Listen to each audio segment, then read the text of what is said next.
Dan untuk mengetahui lebih lanjut, kita terhubung dengan Puspita Wijayanti, pengamat manajemen kesehatan. Selamat sore, Bu Puspa. Selamat sore Mbak Nisrina.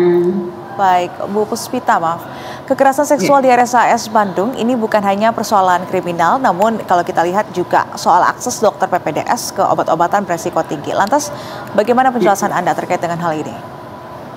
Ya, jadi untuk diketahui ya, obat anestesi ini kan termasuk dalam high alert medication ya, obat yang beresiko tinggi. Dia bisa menyebabkan cedera serius atau kematian jika tidak digunakan secara tepat. Jadi untuk itu rumah sakit kalau ingin mengakses obat itu harus memenuhi beberapa prinsip ya, seperti keamanan, akuntabilitas, dan full traceability atau harus dilacak dengan penuh.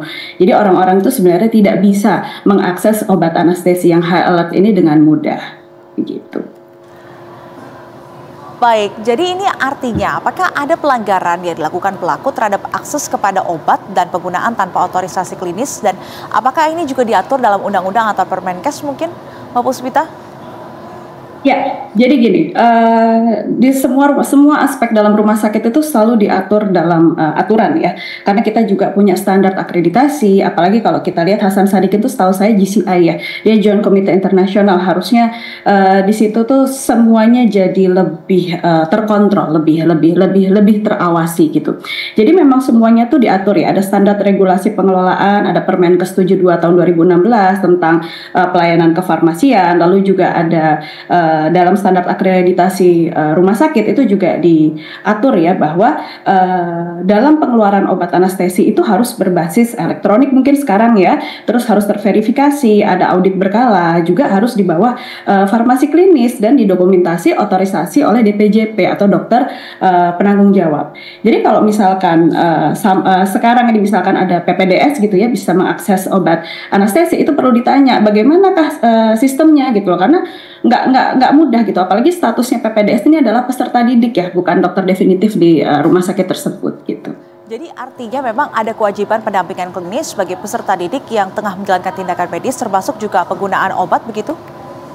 Tentu saja. Jadi gini, PPDS itu untuk harus kita ketahui mereka adalah peserta didik ya. Jadi harusnya dia tidak memiliki akses langsung ke gudang farmasi, ruang penyimpanan obat, atau ADC atau Automated Dispensing Cabinet. Jadi semuanya itu harus di bawah pengawasan DPJP.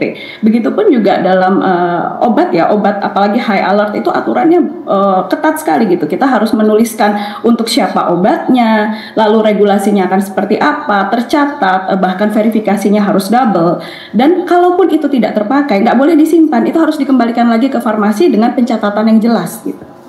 Baik, jadi artinya kita melihat ini ada dugaan lalainya pengawasan atau kurangnya pengawasan dalam kasus ini. Lantas apa kemudian yang harus dilakukan? Apakah ini perlu audit menyeluruh sistem logistik anestesi dan obat resiko tinggi, Pak Puspita? Ya, saya rasa seperti itu ya. Kita harus banyak melakukan ini ya, pembenahan mungkin. Kita harus tahu dulu gitu. Saya rasa Kementerian Kesehatan mengambil tindakan yang baik ya, dengan melakukan evaluasi dulu untuk kita tahu gitu. Ini tuh ada di mana gitu kelalaiannya, ada di mana kok sampai bisa PPDS gitu ya, atau bukan dokter DPJP memiliki obat ini. Jadi kita harus ada penguatan tata kelola untuk obat berisiko tinggi gitu. Jadi kita bisa ada kita bisa mengimplementasikan sistem distribusi berbasis teknologi ya, terutama untuk obat-obatan anestesi yang high alert, dan kita jadikan pengawasan ini jangan hanya menjadi formalitas gitu ya. Kalau karena saya mau akreditasi maka saya harus melakukan pengawasan atau pencatatan rutin, nggak bisa. Tapi pengawasan ini, pencatatan ini harus menjadi budaya di rumah sakit untuk keamanan, tidak hanya keamanan dokter tapi juga keamanan pasien. Baik, dalam hal ini langkah evaluasi pertama yang harus dilakukan apa? Ya tadi saya menyarankan ada rekomendasi sistemik. Yang pertama tadi evaluasi dulu. Evaluasi kita harus tahu dulu nih di mana gitu. Bocornya di mana nih? Apakah kita bocornya di kontrol akses kah, atau kita bocornya di verifikasi otorisasi kah, atau pengawasannya gitu loh. Nah, itu kita harus tahu dulu gitu. Nanti setelah itu baru kita benahi gitu. Di mana? Karena kita harus tahu dulu pitfall-nya tuh di mana gitu. Baik, terima kasih Puspita Wijayanti, pengamat manajemen kesehatan atas informasinya sudah bergabung juga bersama kami di Berita Satu Sore. Selamat sore dan selamat kembali beraktivitas. Salam sehat. Terima kasih Manis Rena, salam sehat.